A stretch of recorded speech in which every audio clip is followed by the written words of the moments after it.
Kdo med vami se je rad igral z avtomobilčki v peskovniku? Po mojem, da večina fantov, pa tudi kaka punca, ko še ni bilo mobilnih telefonov. Ja, to so bili cajti. Ziher imam še v kakem predalu avtomobilček, iz katerega na polno pada pesek in ker sem še vedno mlad po srcu, se še vedno rad igram. Dan sicer z malo večjimi avti in v malo večjih peskovnikih.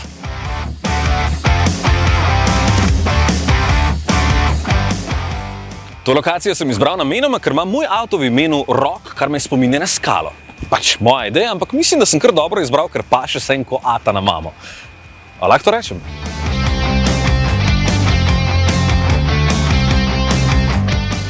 Šele leta 2017 se je začela nova zgodba Volkswagenove uspešnice.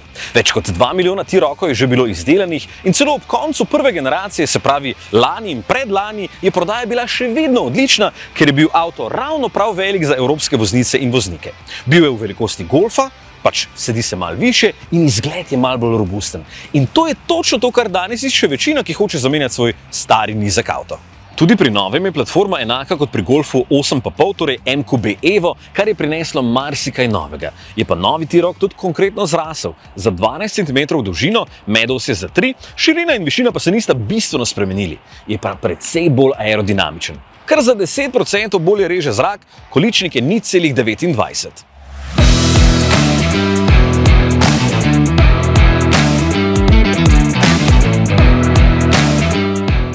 Ker je večji, je v kabini malo več prostora, predvsem zadaj se sedi bolje. Tisti 3 cm pri medosti se poznajo tukaj, ker je 3 cm več prostora za kolena. Pa seveda ima prtljažnik zdaj 30 litrov več, po novem jih je 475. Je pa še ena stvar, pri kateri so Nemci še kako poslušali svoje stranke. V bistvu sta dve. Prva je ta, da so na volanu pri vseh opremah klasični gumbi, ker drugih pač nočemo. Druga pa je, da so kabino izdelali iz precej kvalitetnejših materialov, kar smo učitali prvi generaciji, zdaj pa so se pri Volkswagenu veliko bolj potrudili in lahko tule povsod pritiskamo na take mehke materiale, tudi tkanine je tule zgoraj nekaj, pač lastniki Volkswagenu se očitno radi dotikajo svojih avtomobilov. Še bolj pomembno pa je, da se dobro sedi, da je lahko voznikov sedež tudi ergonomski in da si ga boste lahko nastavili točno tako, kot si želite. Tudi ta zaslon je zdaj lepo urejen z bližnjicami in logičnimi meniji, čeprav vseeno tule spore pogrešam klasične gumbe namesto teh na dotik občutljivih površin. Ma pa še tale večnamenski gumb, kjer lahko spreminjate glasnost ali pa vozne profile. In tule vmes je še velik pedal, ki pogoltne 5,5 litra.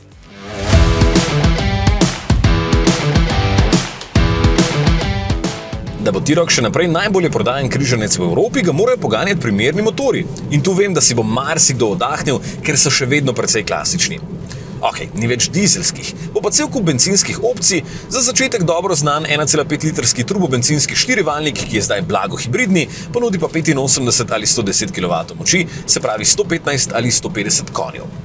Ker 2-litrskega ETSI pri nas ne bo v ponudbi, boste morali na 4-kolesni pogon 4Motion počakati še 1 leto, ko pripelje R s kar 245 kW, to je 333 konji in vektoriranjem navora zadaj. Ta bo za tiste starše, ki se vam bo vedno mudilo po otroke. Zadaj bo imel Krapoviče. Najbolj zanimiva novost pa bo čist nov hibridni pogon v T-Rocku, ki ga bodo predstavili poleti. Ničem še niso hoteli povedati točno, kak bo ta hibridni sklop, so rekli, da bo presenečenje. Zato trenutno vem samo, da bo osnova 1,5 litrski turbobencinski motor, sistemska moč pa bo 100 ali 125 kW, to je 136 ali 170 konjev. Na naše ceste naj bi vsak mesec zapeljalo več kot 100 novih T-Rockov, torej bo spet veselo, jaz pa upam, da bo čim več takih v rumeni barvi, ker res kul izgleda.